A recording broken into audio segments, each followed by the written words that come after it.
Sasa walifanya, sister yangu makosa yenye alifanya ni kuamini mtu ajui. Aliamini mtu ajui na akaamini mpaka kulala na huyu mtu, wakalala na yeye, maana pale kulipatikana vitu za kupima ukimwi, condom zilipatikana pale. Kwa hivyo alienda kulala na mtu ambaye hajui. Alimwamini mtu na kumbe mwenye anaamini ni muuaji.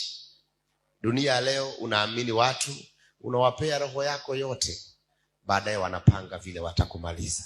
Semeni amen. Sasa that's what happened. Alidungwa kisu ya mguu, na kuna mshipa inakuaga hapa, iko very sensitive, iko na damu mingi sana, na hii damu ina supply kwa roho. Kwa hivyo ukikata hiyo mshipa, damu inatoka nyingi sana. Sasa ilitoka mingi sana, akakosa damu ya roho, na alipokosa damu ya roho akaaga dunia.